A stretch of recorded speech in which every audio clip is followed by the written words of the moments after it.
How is the volume? It's okay. We can hear you. Okay, that's good.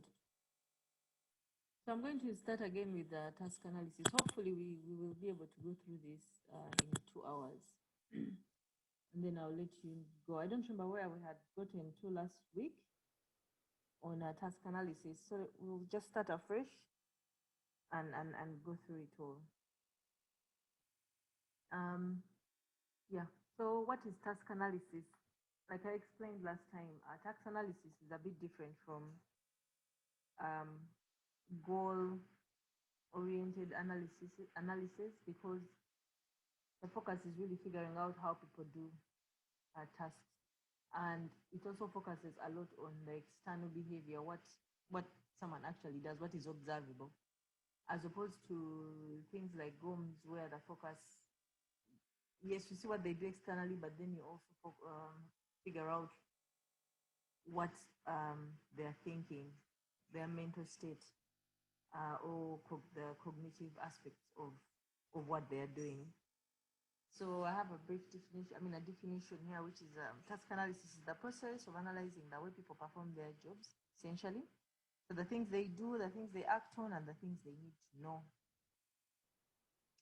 So it's really a collection of the whole topic of task analysis is a collection of methods to analyze people's jobs.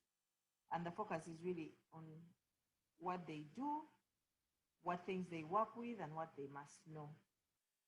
So you'll find a number of times when you need to do some task, if you're performing some task, you'll have certain tools or instruments that you use. There's an assumption that you have certain basic knowledge. So it's not an assumption, actually, it's the reality. Most times you'll have to have certain basic knowledge on how, say, the tools work, or where to find them, or when to replace certain parts, all these things. So this is what task analysis focuses on. It's really highly focused on observable behavior. Yeah. So an example, a simple example is if you're cleaning your house with a vacuum cleaner, you could have this list of tasks, which is really, you get the vacuum cleaner out, you fix the appropriate attachments, then you clean the rooms. When the dust bag gets full, you empty it, and then put the vacuum cleaner and tools away. So this is a very simple kind of task decomposition. We'll look at that briefly, what task decomposition is, but it just gives you the steps it takes to clean, vacuum your house or yeah. So, however, if you look closely, you'll see that there are certain things that are maybe we'll discuss this a bit later, but this is a simple layout. Essentially, you get the vacuum cleaner out, it assumes that you know how to clean the vacuum, to use the vacuum cleaner. Then it assumes that you know how to fix the appropriate attachments. Then you clean the rooms, and then it also assumes that, first of all, it also assumes that the vacuum cleaner has a dust bag, which some of the newer models don't, but this is an assumption made here. Yeah, and then finally you put the vacuum cleaner away, and the vacuum cleaner and the tools away. So in order to clean the house based on this flow of tasks or this decomposition, you need to have the vacuum cleaner, the attachment, the dust bags, the cupboards, the rooms, all that stuff, be able to do it.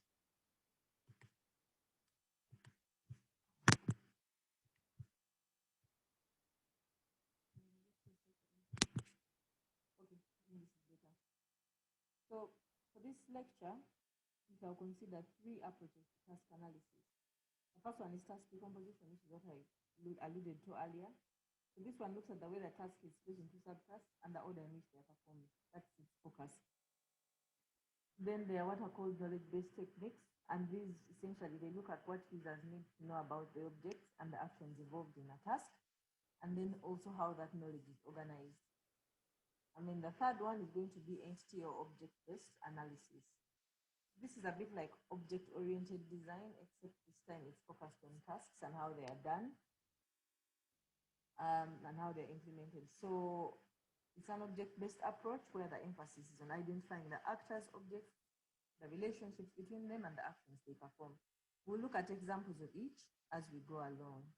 So we'll start with task before we go to the different methods. So as I mentioned a bit, okay, no, I didn't mention this. So task analysis, you'll find in most of the time, it's about existing systems and procedures. It's not really about designing new systems.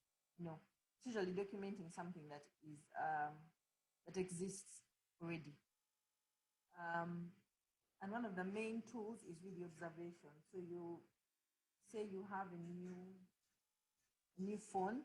Some company has released Samsung has released a new phone, or they released the new phone, say, maybe a month or two back, and they want to see how users are using it. So at the end of the day, they have to actually send in these HCI, human-computer interaction researchers, to go in and figure out how users are using the phone, and then use that too. Is anyone else not hearing me? Moses seems to have a problem. Hello? Okay, I think it depends because when you wear earphones, it's kind of loud enough. But otherwise, without them, the volume is a bit low. Okay, I'll just try to be a bit louder. Okay, so task analysis is about, like I said, existing systems and procedures. So the main tool, again, is observation. So the researchers will come in and observe users using the systems, and then they break down like what exactly they did to accomplish their goal. So one of the purposes of task analysis essentially is to help in developing of training materials and documentation. This is a key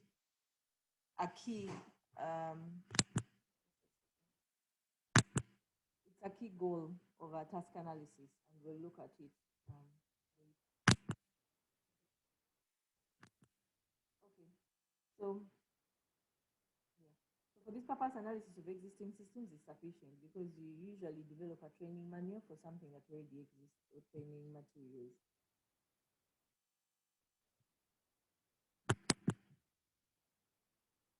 Okay, so how different is the task analysis from, say, GOMS or goal-oriented models?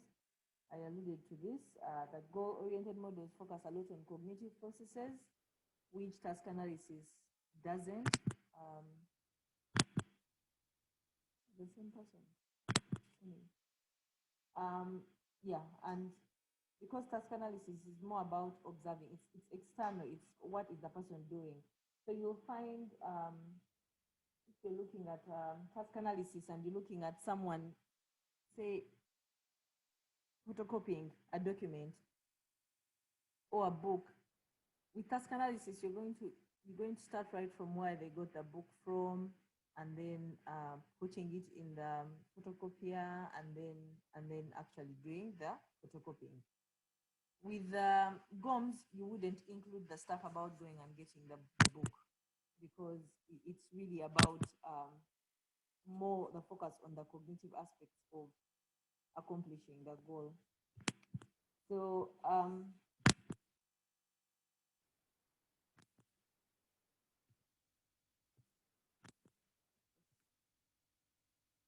yeah, so therefore task analysis tends to be more observable. It focuses on observable behavior as opposed to mental state. And yeah, as you can see, there are some practitioners suggest that task analysis should only be restricted to this observable behavior. You're more interested in the what as opposed to the why. So that's another way that you can look at it. GOMS is very interested in the why people do things a certain way, whereas task analysis is focused on what they do, okay, not why.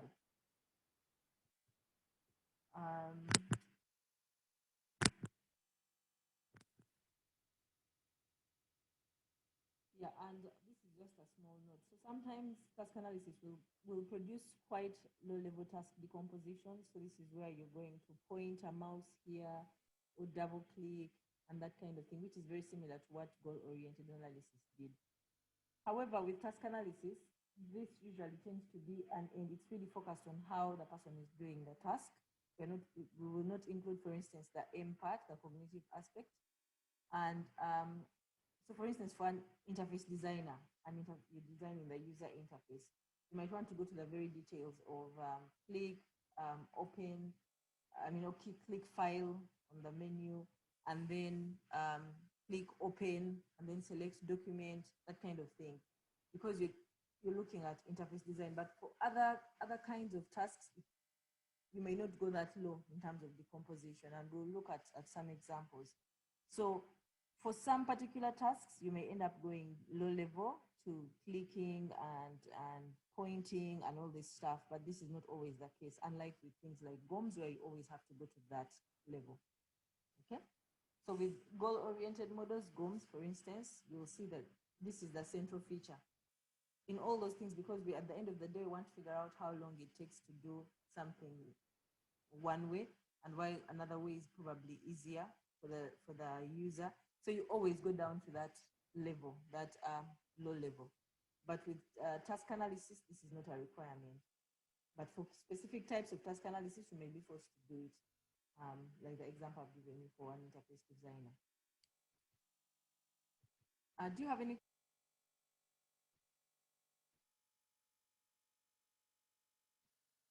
None? Okay. Move to the next slide. So we'll first define what a task is. So a task is a set of human actions that contributes to a function objective and to the goal of the system. Okay? So these are the actions that are taken by the user, essentially, of the system in order to achieve a certain goal. Okay? So the scope or size of the task is determined by the definition of the objectives. What are the objectives of say, a particular system? What are you trying to achieve? So what particular tasks will end up, the scope and the size of the tasks now will be determined based on what your objective. I will look at some examples up ahead. So this is an ideal case. Ideally, they should be approximately equal in size, but it's not a strict rule, because sometimes you'll not be able to achieve this. But as much as possible, if you can have the tasks more or less equal in size, then it's easier to do. What should I say? Yeah, it's easier for you to kind of do, say, your decomposition or the flow, okay, of your system. But this is not a hard and fast rule. Okay, so what tends to happen is you'll have a goal, your system, and then you split it up into different tasks and then different actions. Okay, so let me see if I give you. Okay, yeah. So the goal is the state of the system that the human wants to accomplish. Okay, say you want to park a car. Okay, or you want to, let's say you want to park a car. You've been driving a car, or the first example that came to my head. So the number of activities that you have to do in order to park the car. Okay, you have to first identify whether you have parking space. You have parking space. If you identify a parking space that your car can fit into, is it safe to park there? Like, so for instance, are there any cyclists around? Are there any pedestrians that you have to watch out for? Then you need to then steer the car, okay?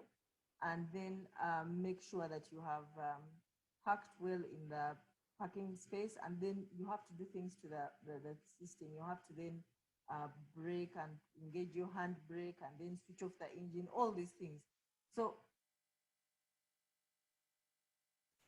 the task in this case, so we want to park the car. So you have tasks like first to ensure that it is safe. First of all, to find the parking. So to find the parking, what do? You have to keep driving as you look around, scanning to see if there's any empty space. If you identify one, that's fine. Then you need to actually figure out if it's safe park there. Like, you're not going to there are no pedestrians who are at risk, or there are no cyclists at risk. So then you do that again by observing, by scanning, looking around to make sure everything is fine. Then you actually do the actual parking. So this involves actions like steering the car, and then aligning your tires. Okay, that's part of steering. And then after that, you need to engage the brakes. So all those are different actions that you're doing now in the bit of actually parking your car.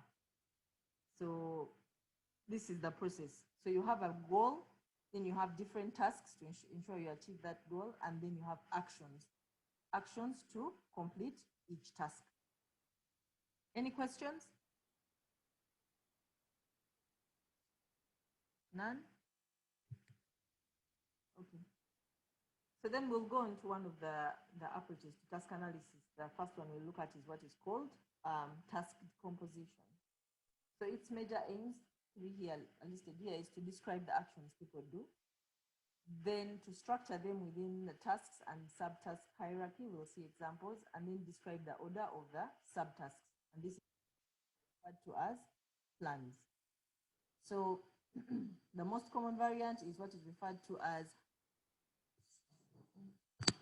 someone raised their hand. Yes, Maria. Yes. Good morning. Hello? I'm asking, what's the difference in what you are describing? What is the difference, please? I'm asking. Hello? What could be the difference and to be the same from how you're explaining? What is the word?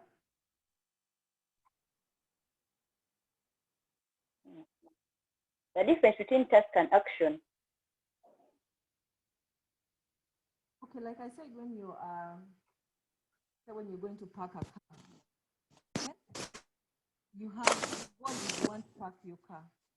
Tasks is you have to first ensure that you have to first find parking space. Okay, that's one task. You have to ensure that it is safe to park. Okay, there are no obstacles, there are no people, there are no bikes. The third is to actually do the parking.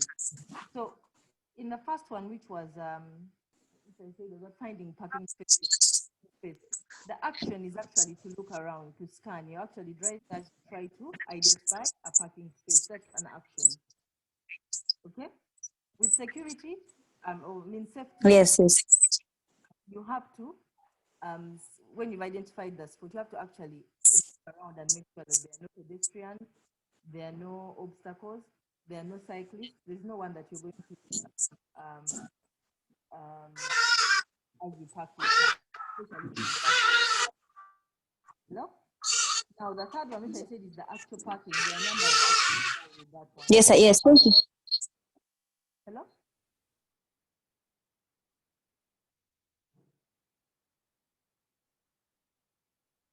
Hello?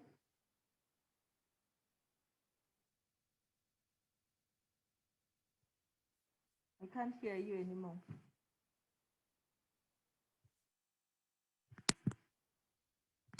Hello?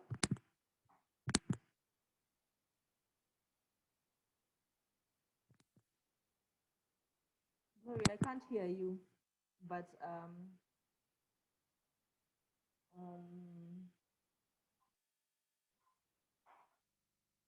hello?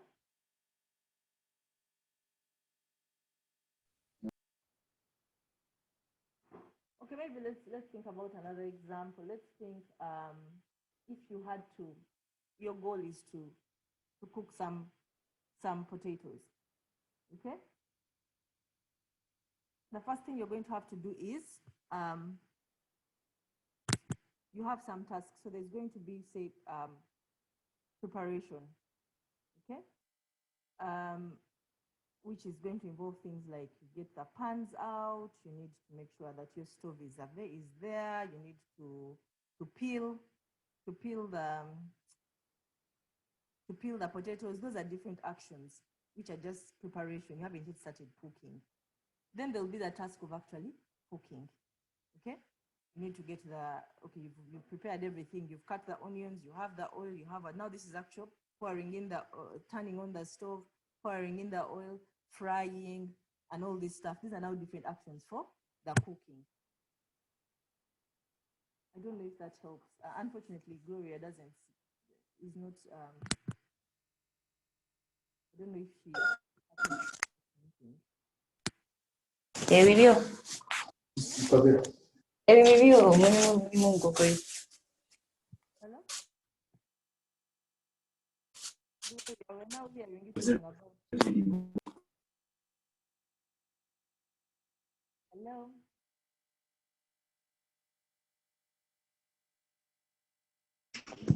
I said I got the.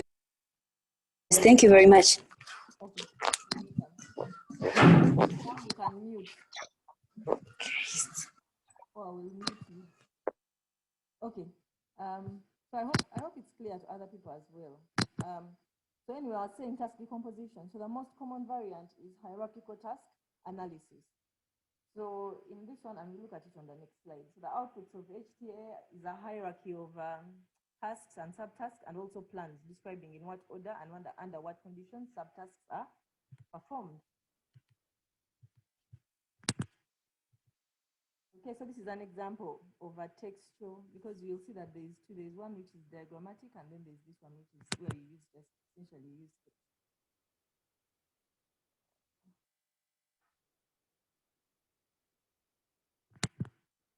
Some people can't hear me, but I don't have a mic, so probably that's the problem. But I'll send you the recording, and hopefully you will hear me better. Okay, so with the textual HTA, this is what it looks like essentially. So you always start from 0 at the top of the hierarchy, which is, we are now back to our task of cleaning the house. So the first thing we do is now we have to get the vacuum cleaner out, we get the appropriate attachments, then we do clean the rooms, which is 3. But then under clean the rooms here, we have decided to put some subtasks, which is clean the hall, clean the living rooms, and then clean the bedrooms. Then we have 4, which is empty the dust bag, and 5, which is put vacuum cleaner and attachments away. Okay.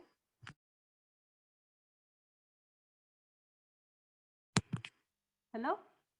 Okay, so you. Yes, we can hear you.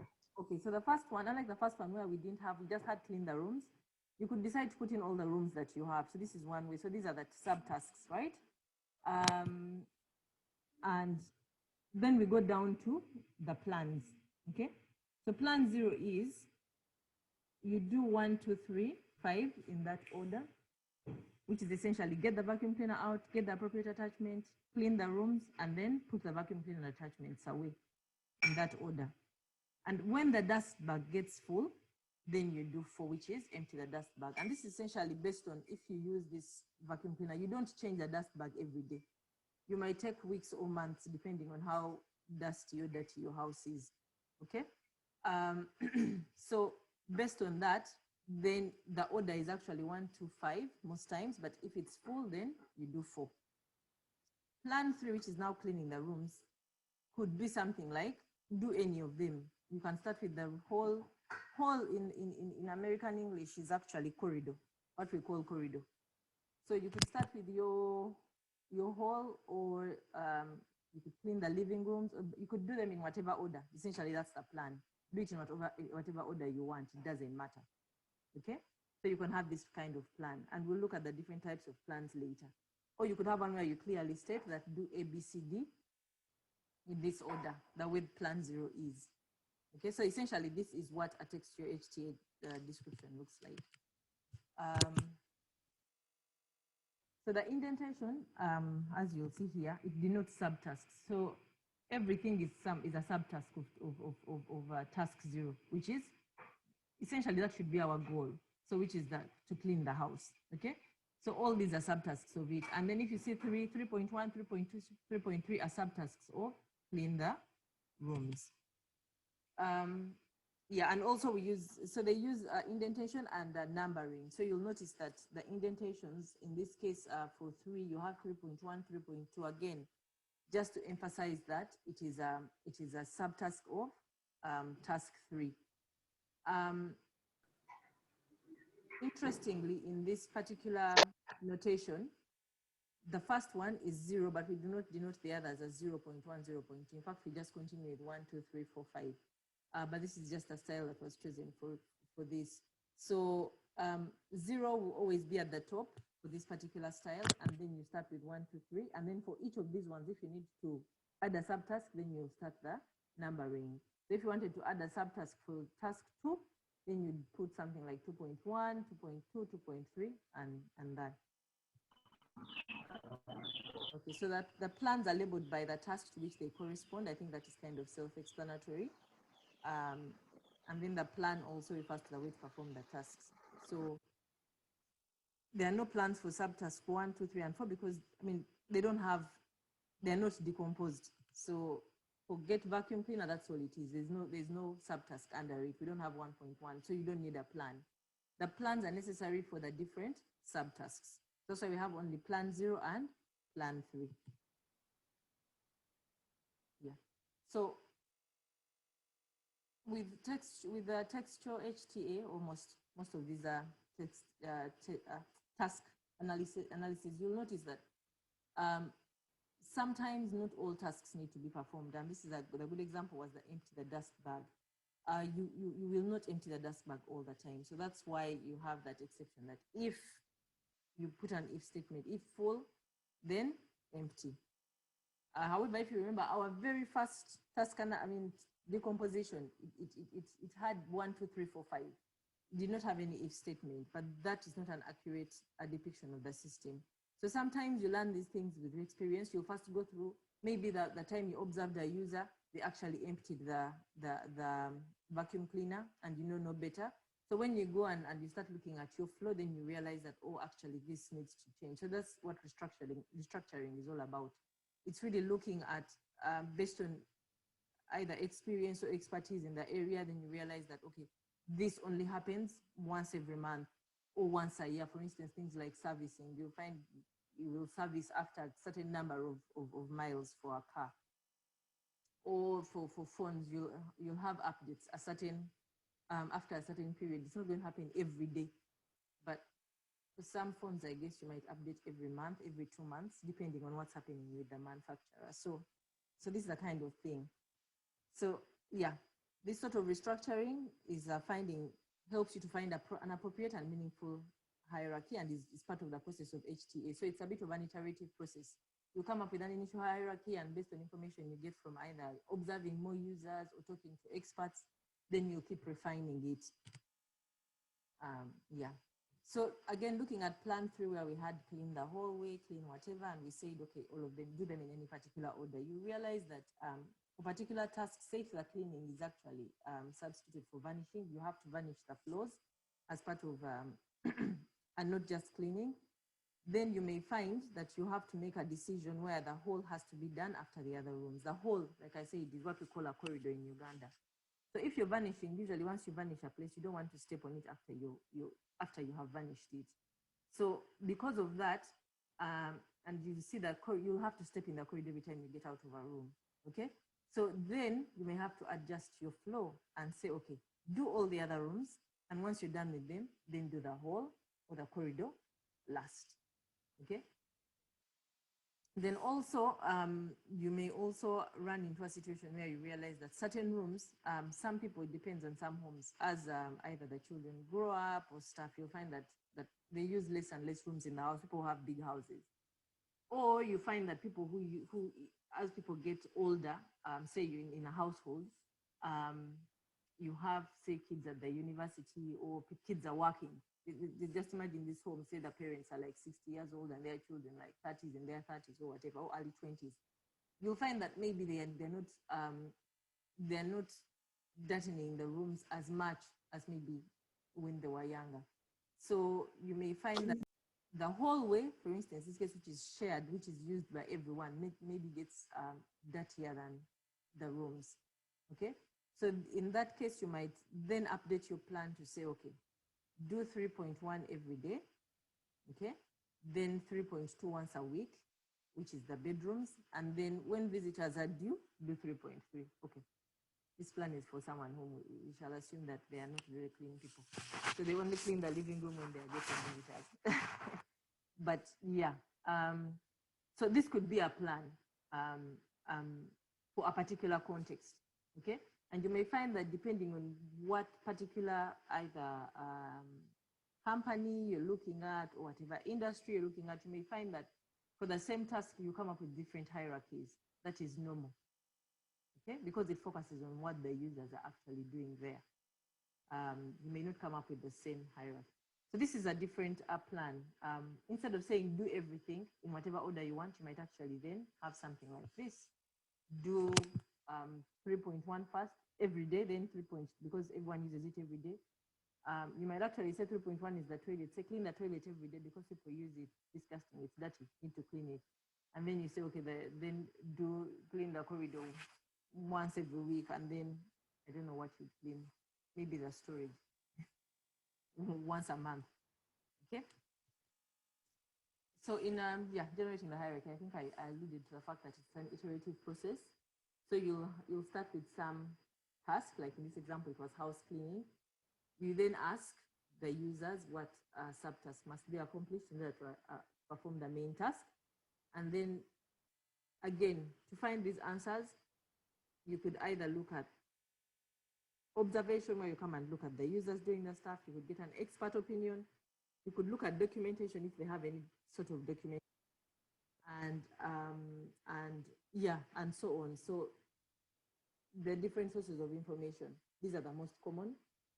But then once you have the information, then you start, so you get the list of tasks, then you group the tasks into higher level tasks and then decompose them further. But the issue is, once you keep doing this grouping and decomposing, how low do you go? When do you stop? Okay, and this is essentially the stopping criteria. Okay, so for this kind of work, you need to apply some sort of stopping rule. You cannot go on forever. But again, it's a bit specific. It depends on the purpose of the task analysis. Okay, so this is an example given here, which is for a chemical plant, which produced a first level. This is their first level decomposition. So in an emergency, they say, read the alarms, work out appropriate corrective action, and perform corrective action. So the issue is you have either a chemical plant, like a chemical factory, with they use a lot of chemicals, so they produce different chemicals. So these kinds of factories tend to have a lot of they tend to have alarms because sometimes you have some chemical reactions that will cause explosions. So it's very important that you have alarms that tell the user that, okay, there's a problem. So this is the first level. They have read alarms, work out appropriate corrective action, and perform corrective action. So if the goal, for instance, for this plant is to install a computer monitoring system for the plant, then you realize that you need to expand 1 and 3, okay? Because the monitoring system will have to be able to read the alarms, figure out what the alarms mean, and then if it can, because some of these things are completely automated, then based on what it reads, says it realizes that there's a certain valve that needs to be closed that hasn't been closed, it will create problems, then it can, if it's automated, then it will close the valve, okay? So if you have a computer monitoring plant and that's what you're planning to install, then your focus might be on expanding 1 and 3. However, if it's produce an online operations manual, then what you're going to be focusing on is 2. 2 will also require action because, expansion, because you want someone to go on there, some John person is the one running this, who is monitoring the system, and then alarms goes off, says, okay, there's this alarm off. And then it's like, what, if alarm 1 goes off, what should I do? Okay? They need to be able to quickly figure out what they need to do to rectify the situation. Should we just run out of the building? It's too late, there's nothing to do. Should we switch off the power? Should we switch off this particular boiler or whatever? There are all these things, but you realize that if your focus is that, then task 2 becomes the most important one to decompose. So it all depends on the context. What are you going to use what are you doing the task analysis for? Another rule that's used is, and it's particularly appropriate for the design of training materials, is the P times C rule. So essentially, it says if the probability of making a mistake in the task, which is denoted by P, multiplied by the cost of the mistake is below a threshold, then stop expanding. Okay? So you have a set threshold, and you have, say, put different, you have identified the cost of certain, say, mistakes, okay, certain mishaps. So you're saying, okay, and then you also again have some kind of model. These things usually have some kind of statistical model to figure out, okay, what's the probability of X happening? So then if you multiply, if you work out that probability and multiply it the cost of the mistake, and it's below, you've set certain thresholds, you're like, if anything, and this happens in real life. We always have certain thresholds for different things, okay? And certain things happen and people ignore, of course, and we are different. So certain things happen and sometimes people just ignore them, and other people are like, oh, it's critical, we need to change them. So it depends on the context. Like that example I gave you for a chemical plant, every alarm might be treated as an emergency because of, so for instance, imagine a nuclear plant. A nuclear plant, when anything goes off, they'll probably fix it immediately because what do they call it? In case they ignore it and it becomes a problem, the risk is so high and the damage that will be caused is so high that probably everything is going to be given a high priority. And then there's certain things there. For instance, if you have your car and then the light is what is called the courtesy light that's inside the car, if it doesn't work, you might ignore it because it's like, when do you even use it? Okay, you might ignore it until the next time you go to the garage and you're like, yeah, maybe you should fix this. I don't really use it, but I would like it fixed. Or someone else might just decide to ignore it. So anyway, that's a bit out of the thing. The issue is here, you have to figure out this cost, and essentially, in simple terms, what this means is that simple tasks need not be expanded, okay? Unless they are critical. So again, the context comes in. In some places, the simple task, what is considered a simple task is like, it's simple, it doesn't matter, let's ignore it. And someone else says, okay, it's simple, but a user needs to know that it's critical. They need to know. So, it might be as simple as just switching off, but then every user needs to know that they need to switch off if this happens, okay? So, yeah, that's that. So another stopping rule or stopping point is where the task contains complex motor responses, okay? Like an example here is like mouse movement. So you don't want to spend time explaining people how to move the mouse. These are things people observe and they learn, okay? You don't want to spend time teaching people how to press a key. These are things that people will, like, by observing, they'll be able to do. So it's not worth going into. So it's whatever way you try to explain it in details, what happens exactly in the body for someone to be able to lift their finger and raise it, it's either going to be inaccurate or it's not going to be that useful anyway. So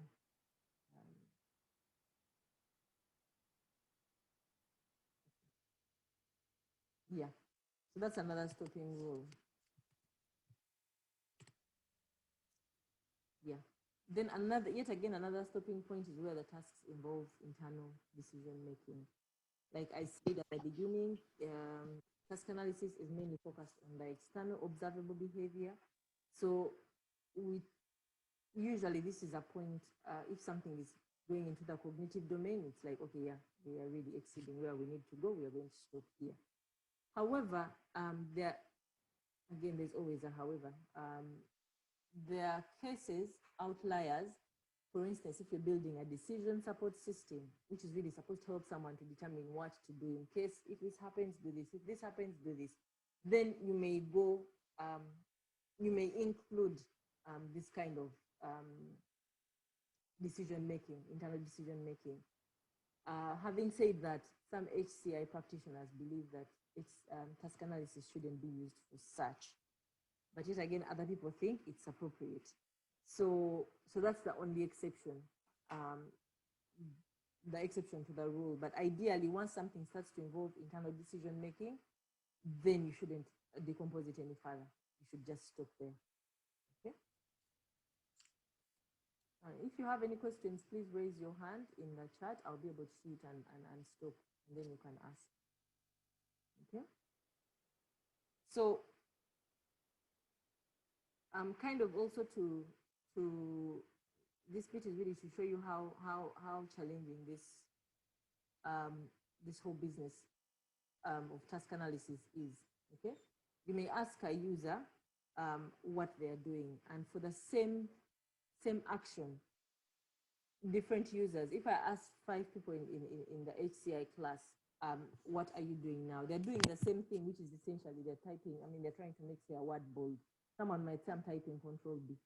Someone might say, I'm making a word bold. Someone might say, I'm emphasizing a word. Someone else might say, I'm editing a document.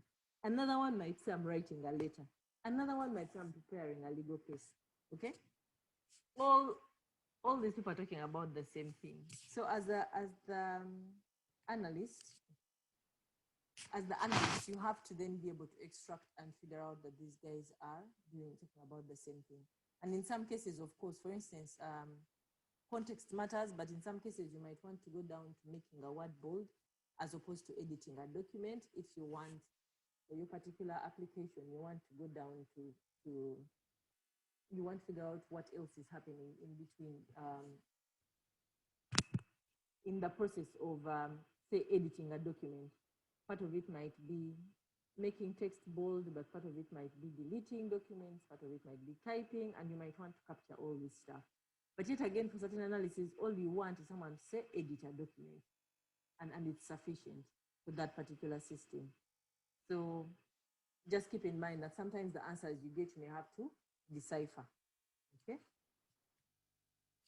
So like I mentioned earlier, the example I gave you was for texture, which was essentially a hierarchical task analysis using text.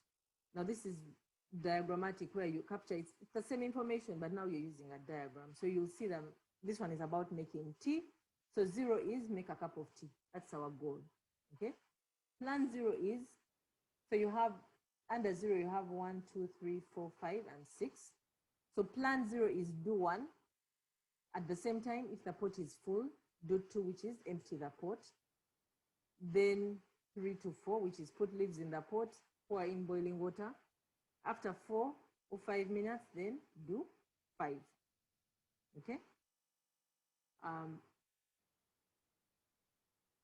So yeah. So you'll notice that on 2, 3, 4, 5, and 6, there's that line at the bottom, that bold line, which essentially just shows you that that task is not going to be expanded any further. It doesn't have subtasks. This is just a notation that they use. So you'll see for task 1, which doesn't end there, which has subtasks, there's then still another like layer below, which, so boiling water, we say the plan 1 is 1.1 to 1.2 to 1.3, and when the kettle boils, 1.4. So essentially you have 1.1, which is you fill the kettle, put the kettle on the stove, wait for the kettle to boil, and then turn off the gas. Okay, so this is how you can represent that process diagrammatically. Yeah, this just explains that it's really the same thing I've just gone through. So the only thing about this one is that people usually say a picture is worth 1,000 words. So this might be easier on the eye for some people to process than having all that text. So imagine if it was like a full page of a textual HTA. It might not be as easy to process as this, because clearly here you see that, okay, 0 is at the top. You have these 6 tasks that are subtasks, and then task 1 also has another 4 subtasks. So it's much easier to visualize or to grasp, for most people anyway, an image. Okay. Yeah. So like I said earlier, again, for most of these things, you have an initial description, but then you might need to refine it. And like I said again earlier, is you can use, say, a domain expert. Okay. So you come up with your diagram. This is the diagram. This is the diagram you've come up with. You take it, say, to a, let's say you take it to a chef and say, okay, this is my flow. What do you think? Okay, and they'll look at it and maybe raise some issues, okay, about it. I mean, with it, and which will force you to change. So another approach, if you don't ask an expert, is really for yourself to search for omissions by examining the form of subtasks. Okay, a good one to look at here is 1.4. So with 1.4, you have turn off the gas, but in your whole flow, you do not have turn on the gas. So that might make you think that, hey, maybe I need to, first step should be to turn on the gas. Okay, because whereas you're turning it off at some point, you did not turn it on at any point in time.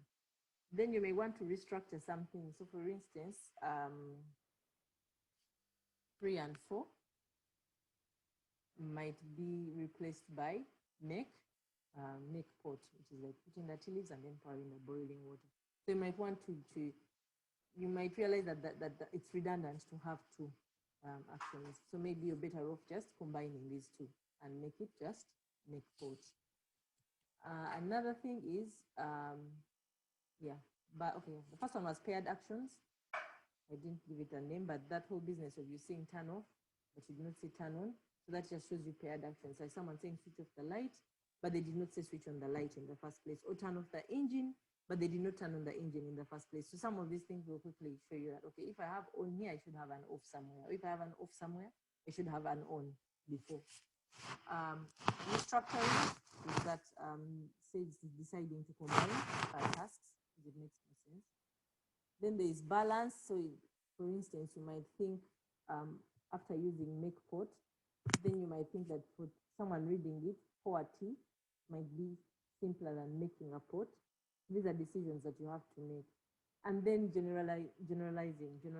So these are all heuristics. So generalizing is, if you make your flow for just making 1 cup, for instance, if you're making tea, maybe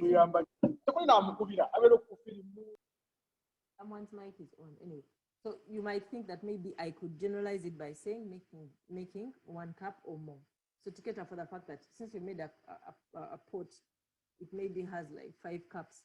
So it makes sense to say, okay, I've filled 1 cup, someone else wants to, I could just also fill up their cup until the tea gets finished. So these are different heuristics that you can use to help you figure out things that are missing from your hierarchical task analysis.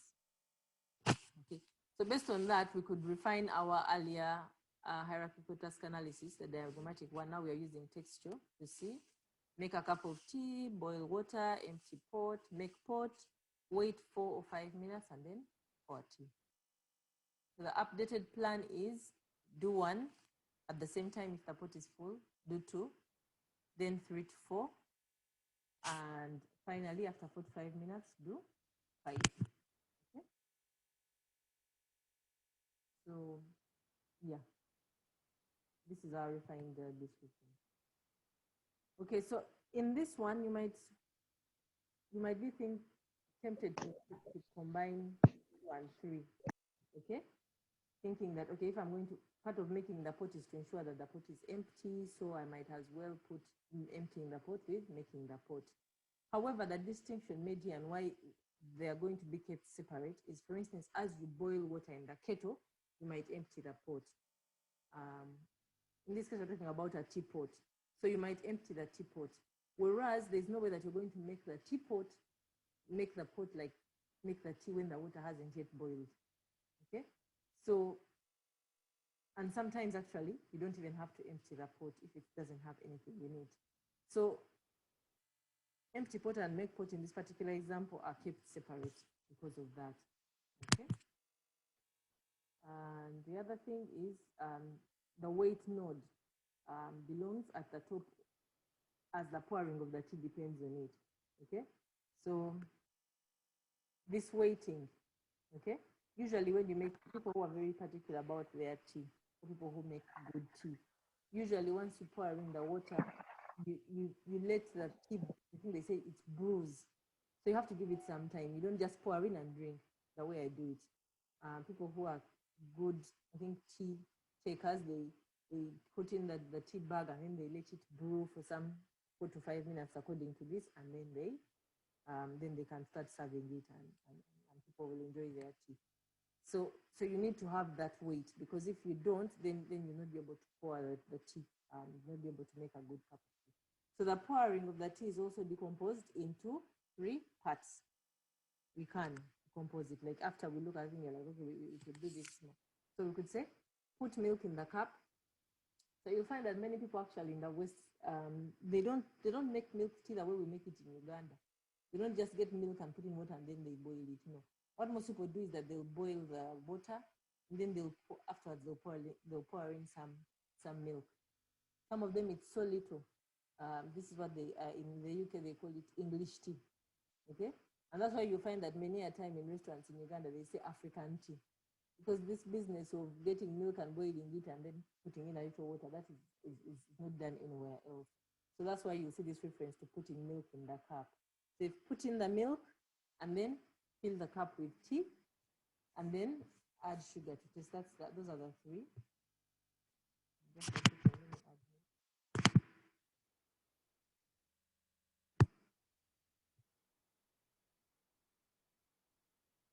People who have questions, please raise your hand, because I cannot see the chat. Some of these things.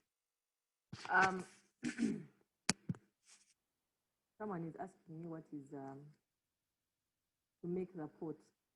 Make the pot in this particular example that we are using is, I'll go back to it. So make the pot is to put tea leaves in the pot and then pour in boiling water. So I think the writers of this book, I think they are British. I'm not sure, they're either British or American, but I suspect they are British. They're the ones who love tea this much. So anyway, so making pot is actually taking into consideration putting tea leaves in the pot and then pouring in water. I hope that is clear. But if you have questions, please raise your hand as opposed to typing in the chat. Sometimes I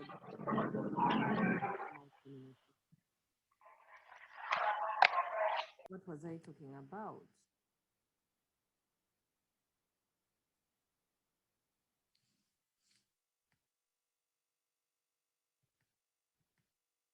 Yeah, this is what I was talking about. So pour tea can also be decomposed into those 3. So it's put in milk, fill the cup with tea, and then add sugar. Okay.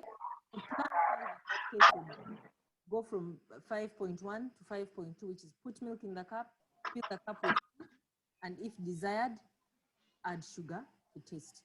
Okay, so this is an if here. It's not guaranteed because some people do not put sugar in their tea. So again, refining this a bit further, we have to think about the fact that supposing I have several cups of tea. There are 5 people around. My teapot has 5 cups. Do I want to go through this process? How do I state that? Okay, so you have this possibility of including a kind of loop, okay, represented as you can see down here. So you have 5.1, 5.2, then you ask, are there any empty cups? If the answer is yes, then again you go back to 5.1, okay, which is put milk in that cup and then pour tea in the cup. If there's another cup, put milk in it, pour tea. Once the cups are done, okay, then for each guest, if they would like sugar, we'll put in sugar. If they don't want, that's it. Now, you may have, interesting, I've just thought about this. You could also change this in the sense that you could also ask, because there could be empty cups, but when the pot is empty, okay? So there's also need to ask, is there any more tea? Is there tea in the pot? Yes. Are there empty cups? Yes. Then you would go back to 5.1. Yeah. So again, like I said, it depends on your problem and the context and what it is you're trying to achieve. Okay. So this particular diagram, if you look at this arrow, which is goes back to 5.1, that actually is showing that you're actually doing a loop. You're going 5.1 to 5.2, checking if there are empty cups, then go back until you have no empty cups. Then you determine if people want sugar or not. So at the end of the day, based on what we have discussed, this would end up being our refined hierarchical task analysis. If we look at 5 in particular, which is poverty, you'll see our small diagram here showing the plan 5.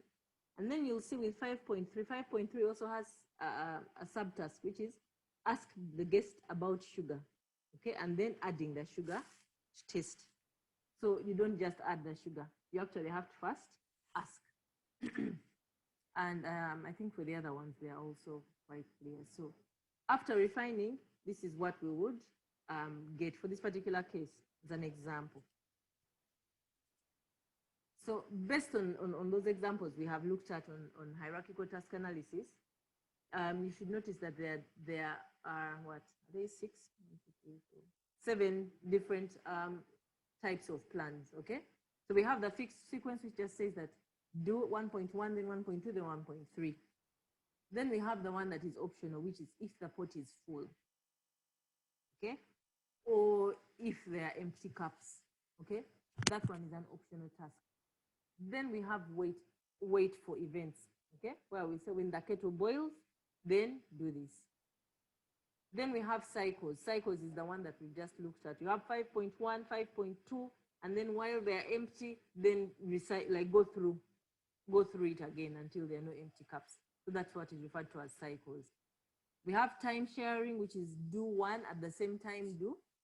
Like say, put on the kettle at the same time, empty the pot. So that is time sharing. You're doing 2 things at the same time. There's discretionary. Our first example on the vacuum cleaner. Initially, the plan that was there was discretionary. We just said, do 3.1, 3.2, 3.3 in any order. Just as long as you clean all of them, you'll have achieved the goal. And then finally is mixtures. So this is where most plans involve several of the above, okay? Yeah, so you have here, you have a combination of everything. You have the ones that, let me see, do you have any that kind of follows? Yeah, plan 3. Plan 3 is a fixed sequence, okay? We have, in plan O is, I think, mixture. Plan 0, sorry, because you have a bit of the if, okay? Then you have the waiting. In here, you have cycles. Yeah, and you can also look at others and see if there's things that you can identify. What kinds of plans are in there? Any questions? Okay. So waiting, when is it considered? Sometimes it's considered a task and sometimes it's considered just a plan, okay? So generally, the guidance is if it's a busy wait, so if what you're doing is you are actively waiting, okay? So after 4 or 5 minutes, do, okay? Boil water for 5 minutes, then, okay? That one is then considered a task because you actually have to wait. If you're at the traffic lights and they say wait 10 seconds and then, okay, you actually have to do it. You cannot say that, okay, I'm going to do something else or wait whenever it comes out. You actually have to wait, and once it's done, then you do the next thing. So it's considered a plan if end of delay is the event, okay? So for instance, when an alarm rings, or when a reply arrives, or when an email is received, or when a text message is received, the event is actually when the alarm arrives, that's an event, okay? Unlike the other one, which was really after 4 or 5 minutes. So there's no event really, nothing has to, it's just a time lapse which you have to wait for, and then here it's like something is going to happen. When something changes color, okay? When the bell rings, okay? When the alarm goes off, these ones are considered plans, okay? I hope you get the difference. So that's it with the decomposition, task analysis. Now we're going to look at the knowledge-based analysis. With knowledge-based analysis, it begins by listing all the objects and actions involved in the task and then building taxonomies. So I hope you remember the word taxonomy from biology. I remember, I think one of the first lessons you have in senior one is a taxonomy of living things and non-living things, and I hear what, and fish and amphibians and whatever and whatever. So it's something similar to that, okay? Yeah, here you have the animals and plants and vertebrates and whatever and whatever. So it does something similar, okay?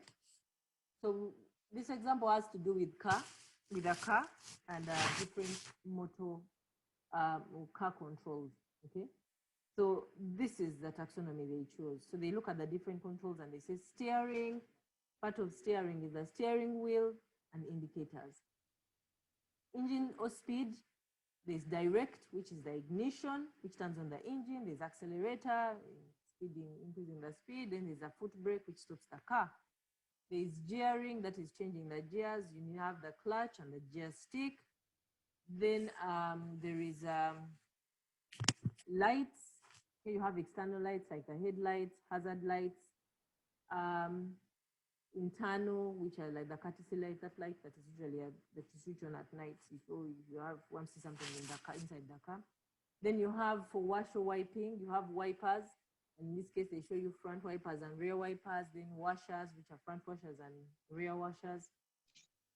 And then you have heating, which is, of course, heating in Uganda, I think, is rarely a problem. It's an issue in these countries with winter and stuff like that. So then you have things like temperature control. Okay, in Uganda, maybe it would be cooling. Some of those days, you really need to have your AC on. So you have temperature control, air direction, fan, rear screen heater. And then part of parking is the handbrake, door lock. And then you have radio. Okay, the radio, there are so many controls in there. So that's why they put numerous. You have the volume knob. You have, for some of these radios, you can change it to FM, AM. Of course, I don't think anyone listens to AM anymore. And you can tune different frequencies. So that kind of stuff. So they didn't break down. But this is a taxonomy, for instance. So you have motor controls. So you have them, there are some that fall under steering, engine speed, lights, wash, wipe, heating. This is what they came up with. It's not exhaustive, but this is what they came up with, okay? So if that analysis in the previous slide is extended to driving a car in general, then you may have to consider more objects, okay? For instance, you have instruments like the speedometer. Speedometer will help you know if you're overspeeding or if you're too slow. You have things like car keys, you have things like seat belts and road signs, all these things then come in, okay? Because now you're talking about driving. And similar with the hierarchical task analysis, it can be hard to know when to stop, okay? But the general guidance for all these things is be as exhaustive as you can initially. It's better to have a lot and then start cutting down and say, okay, this is too much detail. Like you said in the earlier example where we had putting the tea leaves and pour, and then you say, okay, no, I would rather make pot. I don't want to split this up. Then not split up stuff and then find later that you need to split them up, okay? So the idea is list as much as you can. And then maybe, again, you might ask an analyst, or you may ask a domain expert to give you ideas, to let you know if it makes sense, okay? And the domain expert can also help you with the classification. So you say, I'm trying to classify the different motor controls for driving, and then you let them do it, and then you base on that what they give you, build your taxonomy. An alternative approach, again, is to get someone who uses to get any driver or different drivers. Ideally, you should get different drivers. If you remember our class on evaluation, you can never evaluate anything based on one person's feedback, okay? You need to get a number of people so that then you can generalize to a population. So an alternative is to get different users.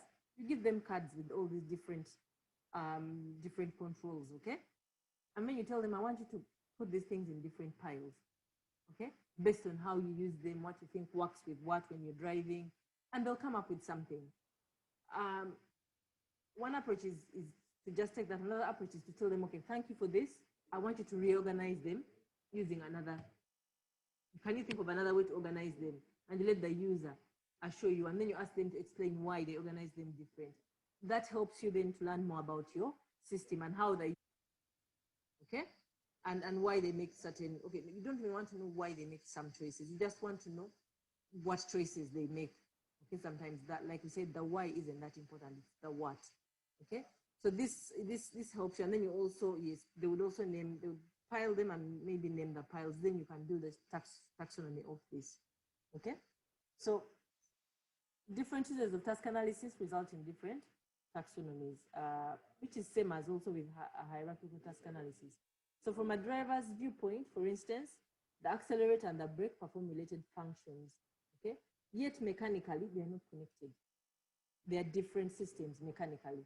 However, when you're driving, your accelerator will tell you how fast you are, and then the brake is what puts, you know, if you feel like you're going too fast, then you would brake, okay? To slow down, okay? So to me, if I'm driving, these things are connected because I'm driving. But to someone who's looking at how the car is built, the mechanical composition of the car, they are completely different systems. They are not related, okay? So it's important to note that. Again, in the same kind of continuing the same thread. So for the owners, if you are doing task analysis for an owner's manual, these are some of the changes. So for instance, you might end up creating a braking category. And in this case, the handbrake and the handbrake would also go into braking, okay? Because it's used for both driving and parking. So in the first taxonomy here, where were the brakes? Handbrake was just for parking, okay? But sometimes when you're driving, say you're on a slope, you might want to engage your handbrake, okay? For whatever reason. So sometimes when people are reversing, I think as well, they use their handbrakes. Anyway, so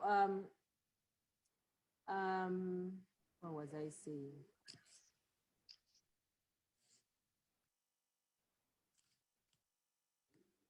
Yeah, so you may want to create a braking category so that people can,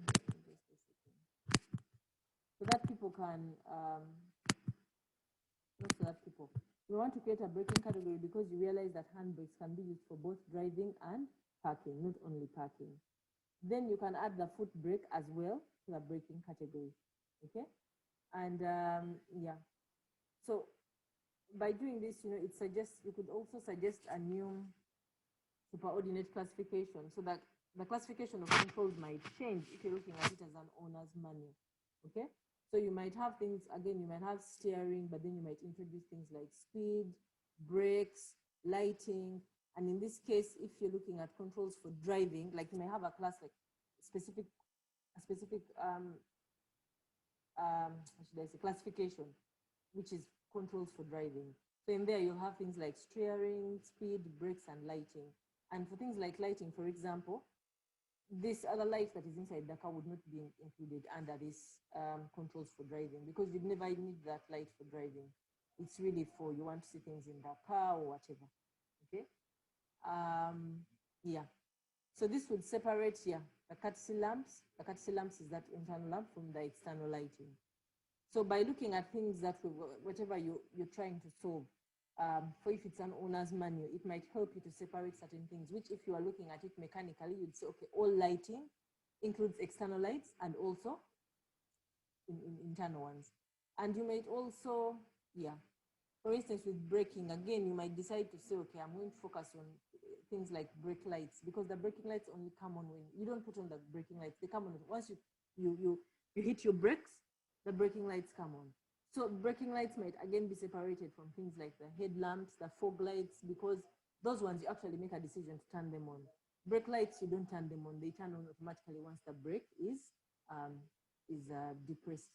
So yeah, these things come up, and experts might tell you, or some users you talk to might tell you how they use these things, and then you keep refining your taxonomy. So one technique.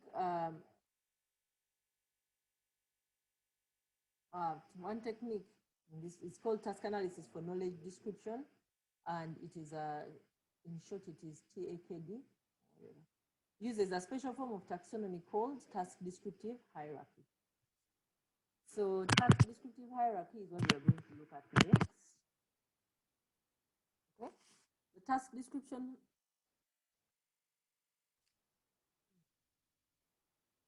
the task, I think I made a mistake on this one. This will be task descriptive hierarchy. I'll change it because I'm in a notes. Okay, so TDH, there are 3 types of branch points in the taxonomy. We determined that now you're going to split. There's XOR. In XOR, you have this is the normal taxonomy. You have an object is in one and only one branch of the taxonomy. Then there is AND, where an object must be in both. Okay, so you have multiple classifications, and we look at examples. And then there is OR, which is the weakest case. So it can be in one, many, or none. Okay, this is the weakest case. So if we look at something like wash, wipe, say a car control, and we have a category, a classification, wash or wipe. So we could have and like wash, these washers and wipers, they have both function and position. Okay, so you have to be able to state where are you talking about, the rear one or the front one. Okay, are you talking about the wiper or the washer? So the function is whether it's a wiper or a washer, and the position is whether it's front or rear. So you cannot talk about a washer without specifying, or in this case they combine them, wash, wipe. You have to actually specify which one in particular. Are you talking about the washer or the wiper? And which one? Is it the one in the front or the back? Because they are different. Okay, so in this case, XOR for function, you'd have to have XOR because it's either a wiper or a washer. And then for position, it's either front or back. So you'll see that when it comes to position, wipers and washers are, because you're not looking at the front. So the front has both wipers and washers. However, if you're looking at function, then the position doesn't matter. So it's going to be just front wipers and rear wipers, or front washers and rear washers, because now either you're looking at wipers or you're looking at washers, okay, for the car. And we'll look at another example. So with TDH, the OR, so if you're looking at kitchen items, in this case, you have OR functionality for preparation, cooking, dining. Remember, for all, we said it might be in one, it might be in all, or it might be in more than one, but not all. So look at something like plate, okay? Plate appears in preparation, but it also appears in dining. It doesn't appear in cooking, okay? So this is things like what? Casserole appears in cooking and casserole. Chopping board appears in only one place. Glass appears in only one place. So it has that. Something can appear in one, it can appear in all, whatever. However, one rule, it's not a very strict rule, but it's actually preferred, is the uniqueness rule, or a task analysis knowledge description. Yeah, task analysis for knowledge description, TAKD. There's a uniqueness rule, which demands that a completed task description hierarchy can distinguish between any 2 objects. Okay, this hierarchy that's on this page here fails that test. Why? Can any of you tell me why? Does any of you, I don't know if any of you read ahead, but can you look at, if you look at preparation, cooking, and dining, maybe it's a bit difficult. I think it's an unfair question. We'll look at it again. But let's look at this. For instance, if I wanted to, a plate, okay, if I said something that an item, kitchen item that is used for preparation and is also used for dining, you could quickly figure out that it's a plate, because in preparation, there is plate, okay? There's mixing bowl, plate, and chopping board. In dining, there's plate, soup bowl, casserole, and glass. There's only one thing that is in both areas, and that's a plate. So I can uniquely identify a plate from this task description hierarchy. However, if I said I'm looking for something that's only for dining, for example, I would not be able to differentiate between a soup bowl and a glass, because they both only appear in dining, okay? So in that way, this task description hierarchy fails the uniqueness rule, because I cannot differentiate between a soup bowl and a glass. According to this task description hierarchy, those 2 are the same, okay? I don't know if that's clear, or if you want me to repeat it. Okay. So I've just given one example, but there's something else. So for instance, for preparation, you cannot tell the difference between a mixing bowl and a chopping board, because they all only appear in preparation. Okay? So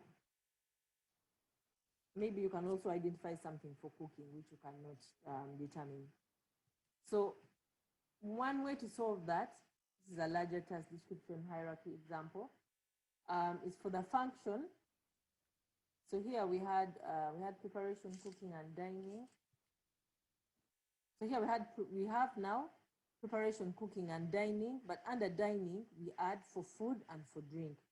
Now you'll notice in this particular case, you can now separate a soup bowl and a glass, because a soup bowl is going to be a kitchen item used for dining and for food, okay? While a glass is going to be for dining, okay, and drink, okay? I hope you can see that, because before it was just dining. So soup bowl and glass were exactly the same. Now you can separate them. And you can also separate casserole, and you can also separate plate. I hope that is clear. So if you look at this hierarchy, you'll see that / represents and. This vertical line, I don't know what that symbol is called I don't know what its term is, but that vertical line, it's or, and the curly bracket, curly bracket is for or. So remember we said X or something belongs to only,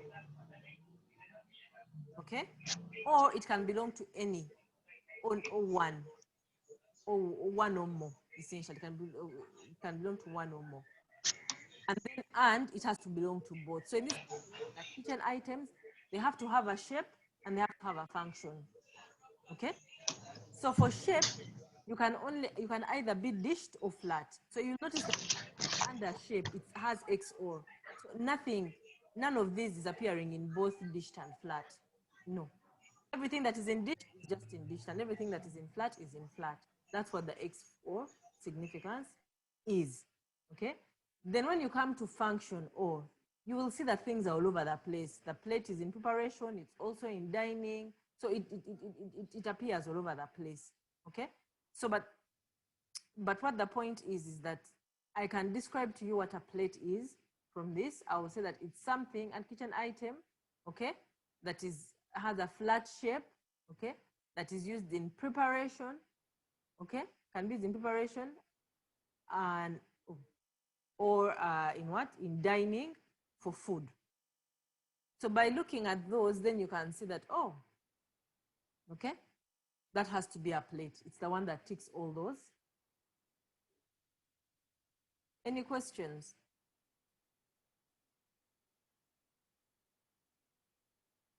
Okay.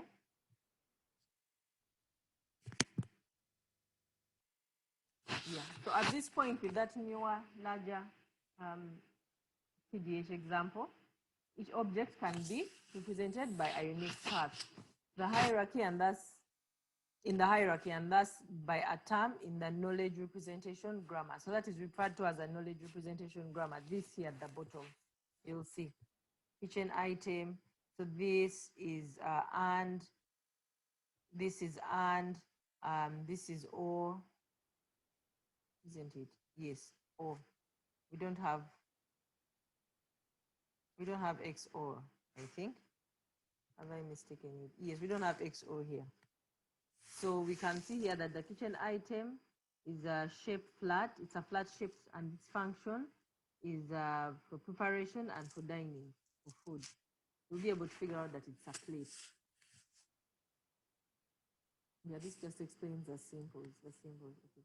So the uniqueness rule allows you to distinguish all objects. So in this case, this is plate. If you put this, you'll only end up with plate. Okay. Then you also notice that things like actions, the actions also have a taxonomy too. So you have a preparation, cooking, and dining. Okay. Here, preparation, cooking, and dining are they are separated. These ones are XOR. So things that are in preparation are not in cooking, and they're not in dining. Okay. Preparation has things like beating or mixing. Cooking has frying, boiling, and baking. Dining has pouring, eating, and drinking. Okay, so this vertical line here is what tells me that this is an XOR relationship. So, yeah, you will have whatever appears in preparation cannot appear in cooking and cannot appear in dining. Yeah. So after producing a detailed taxonomy, so this is abstraction. You could perform some form of abstraction on your TDH, okay? Task description hierarchy. So you can do what is called cutting to yield an abstract view. So for instance, you could ignore a lower level. So you might cut above, in our previous hierarchy, you could, of taxonomy, you could cut above shape and below dining, so that a plate becomes just a kitchen item with function. So you're not talking about shape anymore. So kitchen item with function of preparation and dining. That's it. That would define a what? A plate. So based on your design, you might want to have these kinds of sorts of abstraction, either to make the description easier. You don't want to waste time with shapes for whatever reason. Like we said earlier, it's all about context, okay? But what I wanted to point out here is that for these particular knowledge-based methods, you can always perform cuts and simplify your knowledge representation grammar, okay? So in this case, we have removed one layer, which was the shape. I hope that's clear.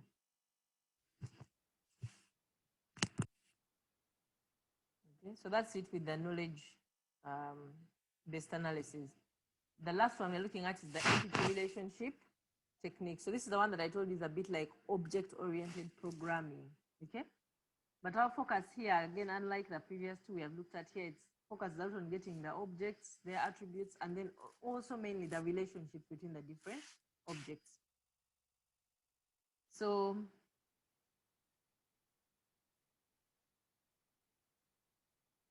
unlike, of course, object-oriented database design, because these approaches came from a lot from, they're usually associated with database design and object-oriented programming.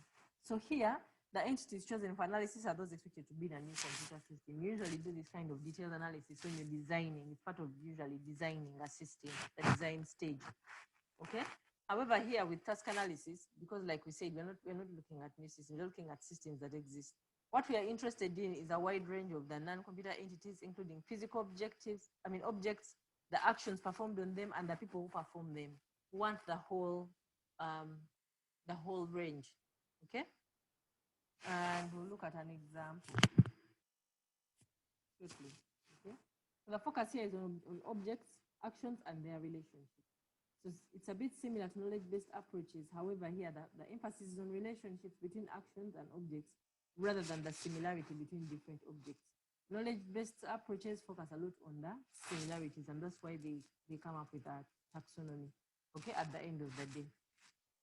Here, we're not going to come up with a taxonomy. We're just going to come up with some other figure that kind of shows the relationship between the different objects and what their actions are and whatever, and their roles, and we'll talk about all these things shortly. So, yeah. So, for example, with these entity relationship techniques, you'll have something. You have three objects. You have a gardener, you have soil, and a spade. So the action in this case is going to be dig, So you might look at three objects, which is gardener, soil, and spade, and the action dig, and see how they're related. So to capture the relationship between these four, the gardener performs the digging upon the soil, the digging action upon the soil using the spade. So this is the approach we would have for entity relationships. The issue is we want to figure out how things come together. Okay. So in this case, you have a gardener who is then doing something to the soil, which is digging using a spade. Okay. So for the rest of this about entity relationships, we're going to use this example. Okay. We have a market gardening farm, which is called Vera's Veggies. So the owner is Vera Bradshaw. The employees are Sam Gamage and Tony P. Green. They have various tools, including a tractor called Faggy, 2 fields, and a glass house, and also a new computer-controlled irrigation system. These are our objects, okay? So we start with the list of objects and we classify them. We have what are called concrete objects. These are simple things like a spade, a plow, a glass house, those ones, simple. Then we have actors. human actors, okay? And these are things, this includes Vera, Sam, and Tony, Vera and her 2 employees, okay? And the other thing that we're going to also focus on, realize that it's an object, it's a non-human actor, which is the irrigation controller, okay? Remember we said that they have an irrigation controller. They have a new computer in. They have a new computer-controlled irrigation system. So the irrigation controller, should we consider it an actor or not? And we'll look at this a bit further. So then we have what are called composite objects, which is that, for instance, sets, we have the team. The team is Vera, Sam, and Tony. Then we have what are referred to as tuples, which is the tractor. It might not be just a tractor like the bit with the engine. It might have a plow, okay? So this is composite because plow is a simple object, okay? But now when it's added to the tractor, it becomes a composite object, composite. So we have, similar to object-oriented language, we have attributes, okay? So the objects we add attributes. So we might have like pump 3, which is a simple object. It's an irrigation pump. So the attributes are status, on, off, or faulty, and capacity, which is 100 liters per minute, okay? So this doesn't have to be computationally complete. Like you don't have to develop it like you are developing it for object-oriented design or database design. You only list the things that you need, okay? So again, similar to other task analysis we've looked at before, it's always better to be slightly over-inclusive during the early phases because it is going to be easier to drop unwanted items or add them later. So again, better off going for breadth and then you start pruning, if I may call it that. Start removing the things that you don't need, okay? So another thing, we look at our actions.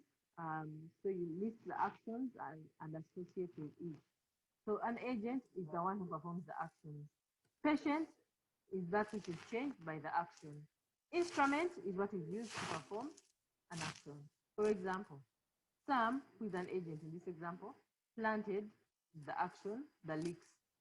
The leeks are the patient. Then you have Tony, again, he's the agent in this case, dug the field. Dug is the action with the spade. Spade is the instrument. Okay, I hope that is clear. So usually these accounts of activities are written in an impersonal manner. This is something you have to think about and you have to always look out for. So you might say Parker's patch was plowed, but then you as the analyst then have to go in and ask who plowed it, okay? It was plowed, but who did? And then you might get the answer so that you can say Sam plowed Parker's patch, okay? It's important to identify the agent. So it's not okay to just say Parker's patch, was plowed. That wouldn't work. You need to actually find out who the agent was so that you can say so-and-so plowed Parker's park, okay? Okay, so now the glasshouse irrigation is turned on when humidity drops below 25%. The agent doing this action is the irrigation controller. So can there be anyway? Also, it can therefore be treated as a non-human agent. Because once that humidity drops down below 25, it will have its sensors send a message that, oh, the temperature is low, and then it will turn on the irrigation. Okay. So sometimes this kind of agency, the agency is indirect. So for instance, I have something in there.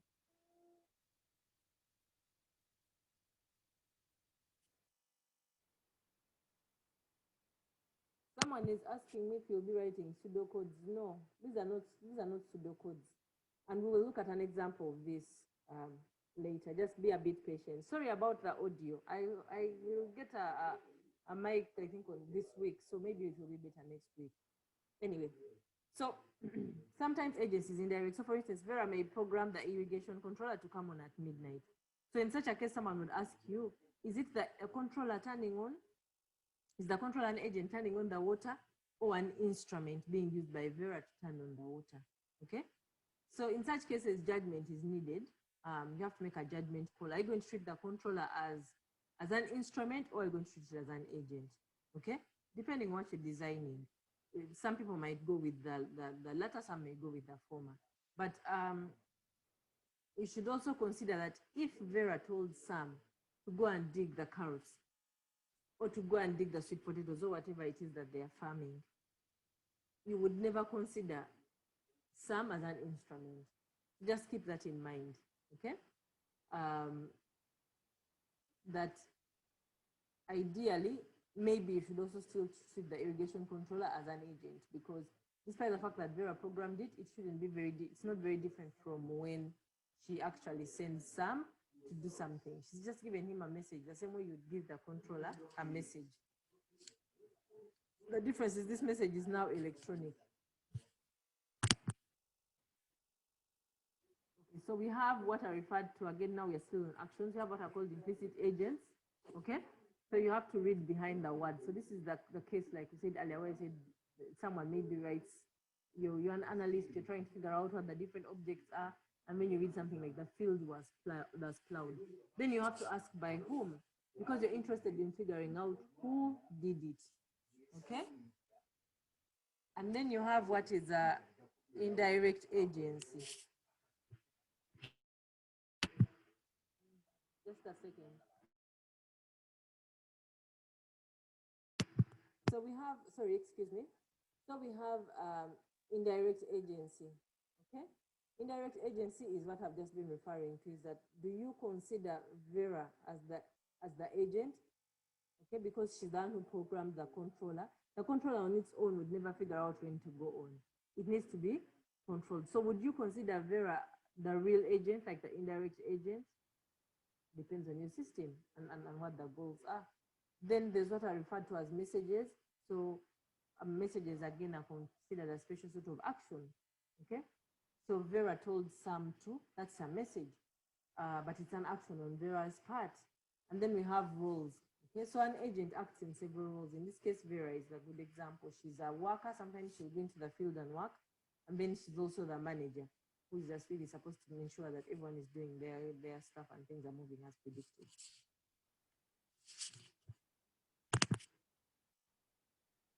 So here is a bit of an example. So here we have extracted the different objects. So we have object Sam, he's a human actor. His actions are to drive the tractor and to dig the carrots.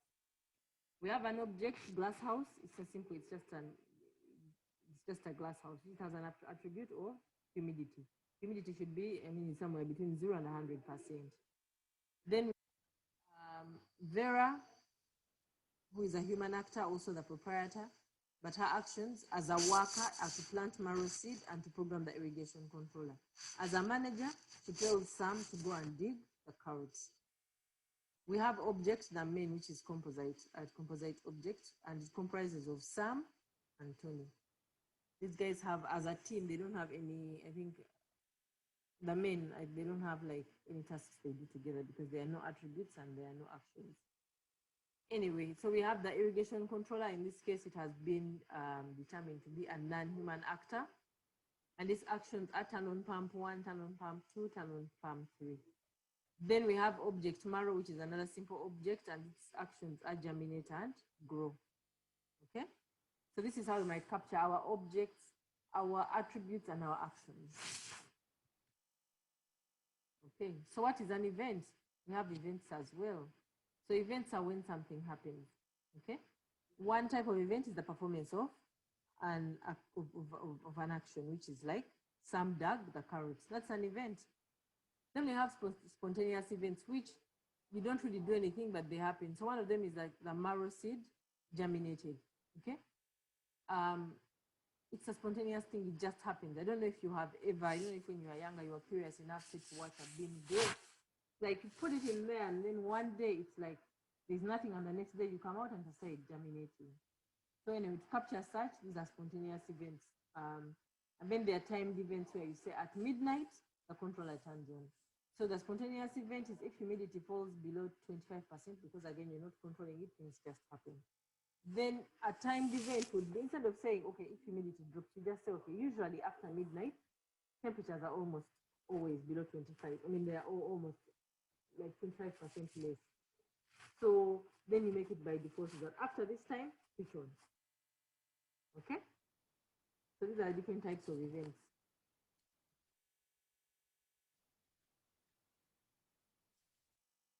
Just a second.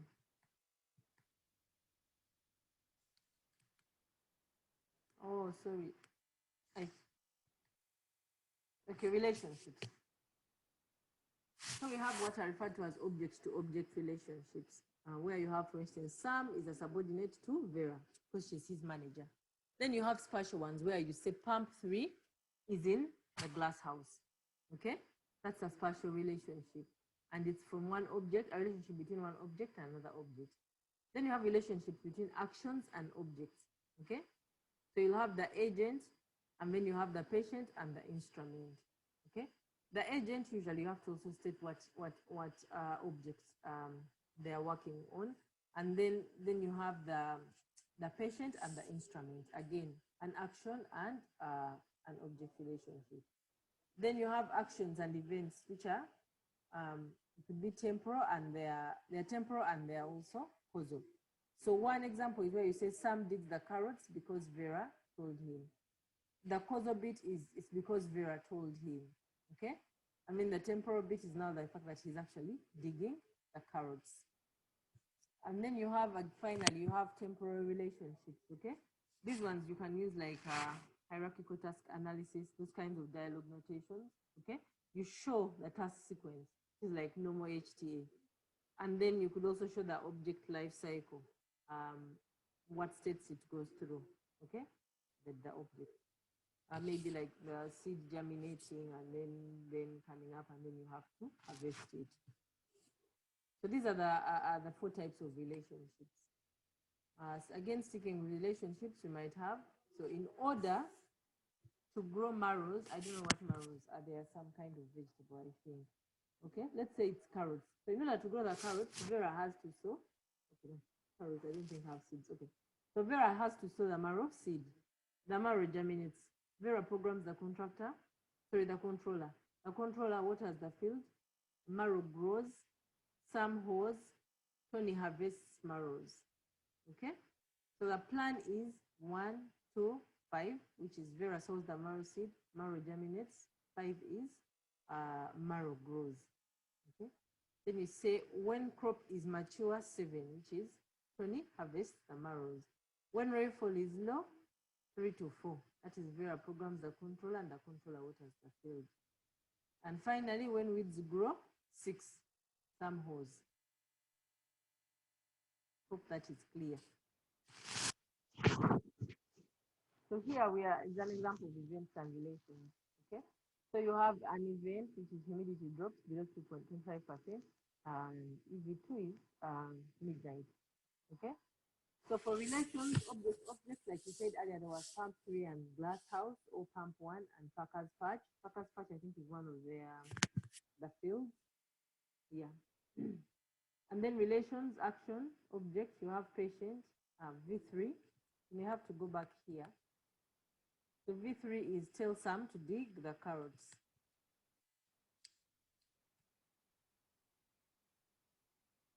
Okay. So the relation here is, Vera tells Sam to dig. So the patient, so if you have S2, if you go back to this one, it will show you what S2 is, and S2 is dig the carrots. So Sam digs the carrots, okay? Then there's the instrument S2 with the spade. So here you're talking about action and object relation. Then action event relationships you have before V1, V2, I think it has something to do with the harvesting, the marrow, whatever. You cannot do it until, no, let me see, V1 is planting the marrow, and M1 is germinating. So before you plant the marrow, you cannot, and before it germinates, you cannot say, no, it's M1. V1 is planting the marrow, One is germinating. Okay. So for germination to take place, the marrow has to have been first of all planted, and then it has to have, in this case, they say putting before V1, M1. So before germinating, you have to first plant the marrow. Okay. Then we have what are referred to as triggers. So you have event 1 and IC3. So when humidity drops below 25%, the controller turns on pump 3. IC3 is for pump 3. Event 1, I think, is for when humidity drops. Then you have causes V2 and IC1. So we are saying the controller turns on the pump because Vera programmed it. Okay. So in this place, it's Vera who caused it, he programmed it. Okay. So the controller turns on the pump because Vera programmed it. Yeah, and so this is how we would represent this kind of entity object relationship. About this entity relationship techniques. So this particular example we have, is one that you can follow.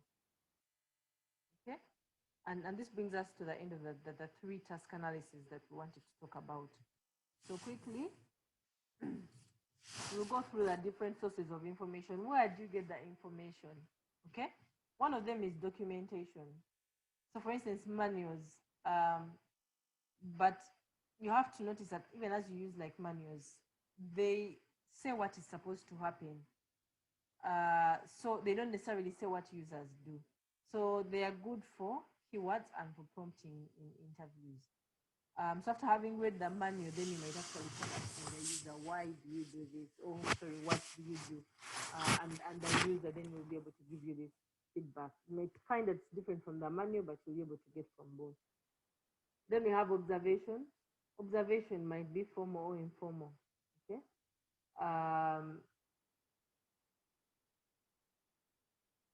Yeah. And then you might have also laboratory or field observation. Okay, you have to prepare for both. Then another source of information is the interview. So you can talk to an expert, or you can talk to a manager or a worker, just to get a feel of how people do their work. Okay? So early analysis, when you've just started your task analysis, what do? So you need to get as much documentation as you can, get extraction from transcripts. You list the nouns as objects and the verbs as actions. Okay. One thing to look out for is technical language. So for instance, I think this is like English. I put them with English. So you can look at things like the rain poured versus I poured the tea. You'll notice that the contexts are completely different and the use of the word is completely different. So be able to just make sure that you're able to identify such and not just paste, copy and paste them. Then also you have beats the eggs in the bowl versus eat the porridge in the bowl. Okay. Yeah. So in this case, you want to clearly separate like the context. So for one, the bowl is being used for preparation, which is like beating eggs, and for the other one, you're actually eating. Okay.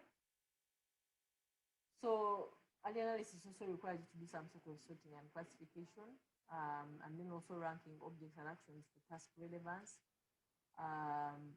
You could use a commercial outliner for this, depending on how much content you have, but you can use a commercial outliner. Yeah.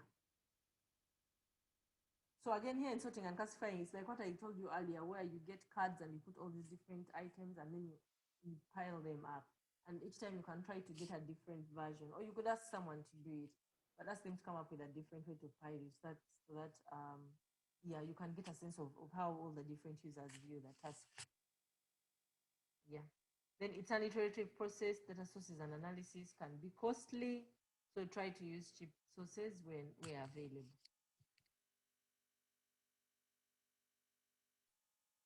So what are the uses of task analysis? So it's for manuals. One of them is manuals and documentation. Okay. So you could have conceptual manual, which is from knowledge or entity relationships based analysis. And this is good for open-ended tasks, but then most common is procedural, how to do it manual. Okay. So from HTA, hierarchical task analysis, description. This is pulled from HTA. It seems quite similar. If you look at the right of the page at the bottom, you'll see page 2 is something, and they put, I'm sorry, you're on page 1, but then you can see for boiling water, see page 2, then you have empty pot, then make pot, see page 3, and that stuff really is based off your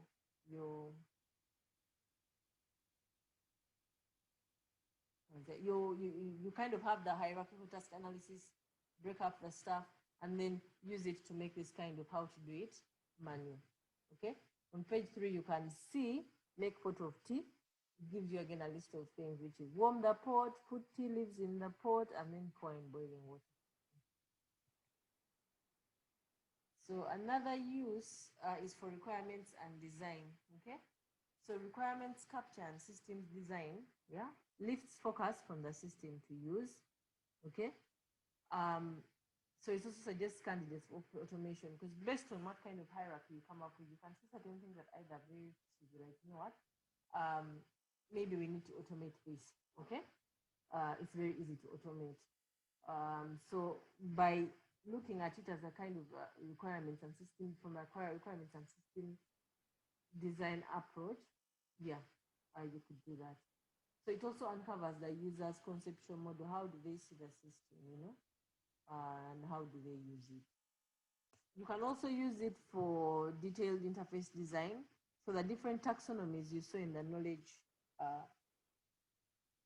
knowledge-based task analysis, they can be used for menu layout. Okay. Then object action lists can suggest interface objectives. Task frequency, how often a task appears, can guide default choices. And then existing task sequences guide dialogue design. Yeah. It's also important to note that task analysis is never complete. It's an iterative process. If you try to fix it and you're like, no, we are done, this is it, then you may build a very inflexible system which might not meet what the users need. Yeah. So that's it from me. I don't know if you have any questions.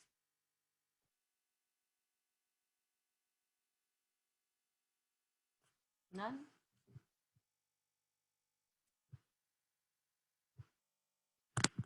Okay, I hope it's clear. I don't have any questions for you. I still haven't yet sent the questions, but please bear with me. I will do them. I'll send them through. And also, I think I'll combine your marks for what I have so far. Any questions? If there are none, I beg to end this. I'm going to end this meeting now. I'll send the recording through through Ella. Have a nice day.